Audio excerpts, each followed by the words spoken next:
Hello my dear students, আমি আগের দিন টেন্সের ক্লাস শেষ করেছি। সেদিনই তোমাদের প্রমিস করেছিলাম যে 12টা টেন্সকে আমি একটা টেবিলের মধ্যে দিয়ে দেব, যাতে তোমাদের টেন্সের ব্যাপারটা একদম ছবির মতো পরিষ্কার থাকে।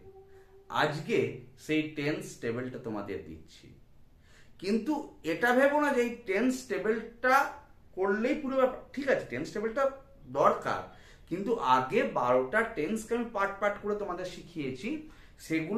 সেই ক্লাসগুলো ভালো করে দেখে নেবে, অর্থাৎ সেই ক্লাসগুলোকে ভালো করে শিখে নেবে, কারণ ওখানে ডিটেল করা আছে। আর এটা টেবিলটা একটা সামাপ, অর্থাৎ 12টা ক্লাসের সারমর্মকে একটা ক্লাসে, মানে বুঝতে পারছো তো যে শুধু আমার টেবিলটা করলেই হয়ে যাবে তা নয়। 12টা ক্লাস, অর্থাৎ 12টা টেন্সের আলাদা আলাদা ক্লাস, ওই জায়গাগুলো ভালো করে বুঝে নিলে তখন টেবিলটা একদম তোমাদের দারুণ কাজে দেবে। ঠিক আছে, শুরু করা যাক। লিখে দেখো টেন্স টেবিল কিভাবে ভাগ করেছি। প্রথমে টেন্স তিনটে, প্রেজেন্ট, পাস্ট, ফিউচার। আর এদিকে indefinite, continuous, perfect, perfect continuous. এবার আগে আমি কিভাবে শিখিয়েছি তোমাদের, এইভাবে পরপর শিখিয়েছি। অর্থাৎ প্রেজেন্টের 4টে ভাগ প্রথমে শিখিয়েছি, পাস্টের 4টে ভাগ শিখিয়েছি, ফিউচারের 4টে ভাগ পরপর শিখিয়েছি। আজকে তোমাদের বোঝার সুবিধার জন্য ক্রস চেক করে তোমাদের শেখাবো। অর্থাৎ আজকে তোমাদের এভাবে বোঝাবো না, আজকে তোমাদের প্রেজেন্ট, পাস্ট, ফিউচার, অর্থাৎ present indefinite, past indefinite, future indefinite, এইভাবে তোমাদের বোঝাবো। তাহলে তোমাদের পার্থক্যগুলো, প্রত্যেকটা টেন্সের পার্থক্যগুলো বুঝতে ভীষণ সুবিধা হবে। এবং এই পার্থক্যটা বুঝে গেলেই এই টেন্সের ফর্মগুলো, যেটা হচ্ছে আসল টেন্সের ফর্ম, সেটা মনে রাখতে সহজ হবে। দেখো প্রথমে কি লিখেছি, প্রেজেন্ট। তাহলে প্রেজেন্টের ফর্ম কি, সাবজেক্ট প্লাস ভার্ব। কখনো কখনো ভার্বের সঙ্গে এস বা ইয়েস, অর্থাৎ সাবজেক্ট যদি থার্ড পারসন সিঙ্গুলার নাম্বার হয় তাহলে ভার্বের সাথে এস বা ইয়েস যোগ হয়। আর তোমাদের সুবিধের জন্য 12টা টেন্সের ক্ষেত্রে এই টোটাল টেবিলটাতে একটাই উদাহরণ আমি ব্যবহার করেছি তোমাদের বোঝার সুবিধার জন্য। দেখো তাহলে প্রেজেন্টের ফর্ম কি হলো, সাবজেক্ট প্লাস ভার্ব। পাস্টের ফর্ম কি হলো, সাবজেক্ট, যেহেতু পাস্ট তাহলে ভার্বের পাস্ট ফর্ম। আর ফিউচার, সাবজেক্ট, ফিউচার মানে শ্যাল বা উইল থাকবেই, শ্যাল বা উইল ছাড়া ফিউচার হবে না। তাহলে সাবজেক্ট, শ্যাল বা উইল প্লাস ভার্ব, অর্থাৎ মূল ভার্ব। এবার এক্সাম্পল দেখো, প্রেজেন্টে আই ইট রাইস। তাহলে দেখো সাবজেক্ট আই, মূল verb it, present form rice, I eat rice, আমি ভাত খাই। এবার এটারই পাস্ট দেখো, সাবজেক্ট, তারপর কি লেখা আছে, ভার্বের পাস্ট ফর্ম, অর্থাৎ ইটের পাস্ট ফর্ম কি, এট। তাহলে আই এট রাইস।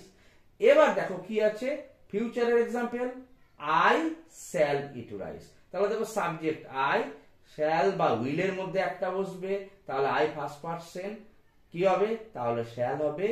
ইট মূল, দেখো ভার মূল ভার্ব বসছে, ইট রাইস। এবার শ্যাল হবে না উইল হবে, এই ডিটেলিং গুলো আমি মেন ক্লাসে দিয়ে রেখেছি। সেই জন্য বলছি ওইগুলো আগে ভালো করে পড়তে হবে, না হলে কিন্তু এটা হবে না। ঠিক আছে, তাহলে আমাদের প্রেজেন্ট, পাস্ট, ফিউচারের ইনডেফিনাইট ফর্মটা দেখা হলো। এবার আমরা কন্টিনিউয়াস ফর্মে আসি। প্রেজেন্টের কন্টিনিউয়াস ফর্ম কি, সাবজেক্ট, তারপর কি এম, ইজ, আর, অর্থাৎ আয়ের পর এম হয়, থার্ড পারসন সিঙ্গুলার নাম্বারের পর ইজ হয়, বাকি সকল ক্ষেত্রে আর হয়। আর কন্টিনিউয়াস মানেই ভার্বের সাথে আইএনজি যোগ হবে। দেখো একই উদাহরণ, তাহলে আই, এখানে আই রাইস আছে তো, তাহলে কি হবে, আই, আয়ের পর এম বসে, এম, এবার মূল ভার্ব ইট, তার সঙ্গে আইএনজি যোগ হলো, ইটিং রাইস। এবার পাস্টের দেখো, তাহলে সাবজেক্ট আই বসলো। এবার এম বা ইজ এর পাস্ট টেন্স হচ্ছে ওয়াজ, আর এর পাস্ট টেন্স ওয়্যার, আর কন্টিনিউয়াস মানে ভার্বের সাথে আইএনজি। তাহলে কি হলো, আই, সাবজেক্ট আই, আয়ের পর কি হয়, ওয়াজ হয়, ভার্বের সাথে আইএনজি, ইটিং রাইস। এবার ফিউচার, তাহলে ফিউচার মানেই বলেছি শ্যাল বা উইল একটা বসে, তাহলে সাবজেক্ট প্লাস শ্যাল বা উইল, দুটোর সঙ্গে বি যোগ হবে, অর্থাৎ শ্যাল বি বা উইল বি। আর কন্টিনিউয়াস মানে ভার্বের সাথে আইএনজি যোগ। তাহলে দেখো আই, আয়ের পর অবশ্যই শ্যাল, তাহলে আই শ্যাল বি, ইট তার সঙ্গে আইএনজি ইটিং রাইস। ক্লিয়ার? বুঝতে পারছো তো? অর্থাৎ এই একটা টেন্সের ফর্ম মনে রাখলে, প্রেজেন্টের ফর্মটা মনে রাখলেই সবগুলোই কিন্তু হয়ে যাবে। আমি আরো ডিটেলে বলছি পরে। এবার দেখো পারফেক্ট, প্রেজেন্ট পারফেক্ট। তাহলে পারফেক্ট মানেই জানবে অবশ্যই হ্যাভিং ভার্ব থাকবে। পারফেক্ট মানে হ্যাভ আর ভার্বের থার্ড ফর্ম অর্থাৎ পাস্ট পার্টিসিপল ফর্ম, এটা মনে রাখবে। তাহলে সাবজেক্ট, তারপরে কি হলো হ্যাভ বা হ্যাজ আর plus past participle of verb অর্থাৎ ভার্বের পাস্ট পার্টিসিপল ফর্ম, যেটাকে আমরা ভার্বের থার্ড ফর্ম বলি। ঠিক আছে? এবার দেখো তাহলে আয়ের পর কি বসবে? হ্যাভ বা হ্যাজ। হ্যাভ হলো আয়ের পর, আই ফার্স্ট পারসন, তাহলে হ্যাভ হলো। এবার দেখো ইটের থার্ড ফর্ম কি? ইটেন অর্থাৎ past participle eaten rice, I have eaten rice. এবার এটারই আমরা পাস্ট পারফেক্টে চলে আসি। সাবজেক্ট কমন, হ্যাভ আর হ্যাজ এর দুটোরই পাস্ট ফর্ম হচ্ছে হ্যাড, আর কি বললাম হ্যাভিং ভার্ব মানে ভার্বের third form past participle of verb. তাহলে কি হলো? আই হলো। আয়ের পর সবার ক্ষেত্রে এটা যে পার্সনই হোক না কেন সাবজেক্ট, সবার ক্ষেত্রেই হ্যাড হবে। তাহলে আই হ্যাড, ভার্বের থার্ড ফর্ম তাহলে ইটেন অর্থাৎ এটাও eaten, I had eaten rice. এবার এটা বোঝার সুবিধার জন্য পাস্ট পারফেক্টকে অনেক সময় দুটো কাজকে কম্পেয়ার করা হয়। ঠিক আছে? সেজন্য আমি একটু যোগ করেছি এখানে। I had eaten rice before my father came home. আমার বাবা বাড়ি আসার আগেই আমি ভাত খেয়ে নিয়েছি। এবার পাস্ট পারফেক্টের যে মূল ক্লাসটা দেওয়া আছে সেটাই গেলে দেখতে পাবে। ওখানে এই বিফোর আফটার এর ব্যবহারগুলো পাস্ট পারফেক্টটা সেন্টেন্সের যখন আমরা ট্রান্সলেট করছি কখন ব্যবহার হচ্ছে এগুলো ওই ক্লাসে আরো ভালোভাবে বোঝানো আছে। এটা তো সাম আপ ক্লাস, আমি সেজন্য এখানে ডিটেলিংটা করছি না। তাহলে I had eaten rice before my father came. তাহলে দুটো কাজের মধ্যে কোন কাজটা আগে হয়েছে? আমার ভাত খাওয়াটা আগে হয়ে গেছে, সেই জন্য এটা পাস্ট পারফেক্ট হলো। শুধু এইটুকু ডিটেলিং করলাম, বাকিটা মূল ক্লাসে পেয়ে যাবে। এবার ফিউচার পারফেক্ট। তাহলে দেখো সাবজেক্ট কমন, ফিউচার মানে শ্যাল বা উইল, আর বললাম পারফেক্ট মানে হ্যাভ থাকবে। ঠিক আছে? আর পারফেক্ট মানে ভার্বের পাস্ট পার্টিসিপল ফর্ম অর্থাৎ থার্ড ফর্ম। তাহলে কি হবে? আয়ের পর শ্যাল বসে, তাহলে আই শ্যাল হ্যাভ। এবার ভার্বের থার্ড ফর্ম মানে ইটে থাকবে ইটেন রাইস বাই 1 PM। এটাও যোগ করলাম কারণ এটার সঙ্গে সাযুজ্য রাখার জন্য, সামঞ্জস্য রাখার জন্য। কারণ future perfect, future perfect, past perfect কিছু তো প্রায়োগিক ক্ষেত্রে মানে পার্থক্য থাকে, সেই জন্য নিচে একটু করে এগুলো যোগ করেছি। তাহলে এখানে মানেটা কি? এখানে মানেটা হচ্ছে আমি মানে বাবা বাড়ি আসার আগেই আমি ভাত খেয়ে নিয়েছি। এখানে মানেটা কি হলো? I shall have eaten rice by 1 PM। আমি একটার মধ্যে ভাত খেয়ে নেব, অর্থাৎ কোনো নির্দিষ্ট সময়ের আগে কোনো কাজ সম্পন্ন হবে, তখন হচ্ছে ফিউচার পারফেক্ট। ক্লিয়ার? নেক্সট আমরা প্রেজেন্ট পারফেক্ট কন্টিনিউয়াসে যাই। তাহলে সাবজেক্ট কমন, পারফেক্ট মানেই জানবে হ্যাভ বা হ্যাজ থাকবে, আর কন্টিনিউয়াস মানেই আইএনজি। সবার ক্ষেত্রে দেখো, সবার ক্ষেত্রে দেখো হ্যাভিং ভার্ব আছে আর আইএনজি বোঝাচ্ছি। তাহলে সাবজেক্ট, তাহলে হ্যাভ বিন বা হ্যাজ বিন, যেহেতু প্রেজেন্ট সেই জন্য হ্যাভ বিন বা হ্যাজ বিন হলো ভার্বের সাথে আইএনজি। এবার দেখি এক্সাম্পল। তাহলে আয়ের পর কি বসে? হ্যাভ বিন, তাহলে আই হ্যাভ বিন কি হবে? এবার ভার্বের সঙ্গে আইএনজি, মূল ভার্ব কি? ইট, তাহলে ইটিং রাইস, আমি ভাত খাচ্ছি। ফর লাস্ট 10 মিনিটস, শেষ 10 মিনিট ধরে। প্রেজেন্ট পারফেক্ট কন্টিনিউয়াসের ব্যাপারটা কি? কোনো কাজ আগে শুরু হয়ে বর্তমান সময় পর্যন্ত চলছে, এখনো চলছে এরকম। অর্থাৎ আমার ভাত খাওয়াটা শুরু হয়েছে 10 মিনিট আগে, এখনো ভাত খাওয়াটা কমপ্লিট হয়নি, এরকম ক্ষেত্রে প্রেজেন্ট পারফেক্ট কন্টিনিউয়াস ব্যবহৃত হয়, তাই তো? সেই জন্য এটা হলো। এবার আসি পাস্ট পারফেক্ট কন্টিনিউয়াসে। দেখো সাবজেক্ট কেমন, হ্যাভ বা হ্যাজ দুটোরই পাস্ট টেন্স হচ্ছে হ্যাড, যেহেতু কন্টিনিউয়াস এই জন্য বিন বসছে আর ভার্বের সাথে আইএনজি। তাহলে দেখো একই, আই হ্যাড বিন, এটা কমন। তাহলে I had been eating rice, এটা মূল ভার্বের সঙ্গে আইএনজি ইটিং রাইস।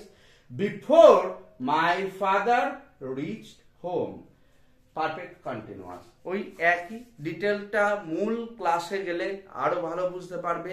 তাহলে আমি বাবা বাড়ি পৌঁছানোর আগে আমি ভাত খাইতেছিলাম, এখানে কি বাবা বাড়ি পৌঁছানোর আগে আমার ভাত খাওয়া হয়ে গেছিল, আর এখানে বাবা বাড়ি পৌঁছানোর আগে আমি ভাত খাচ্ছিলাম। পার্থক্যটা বুঝতে পারছো?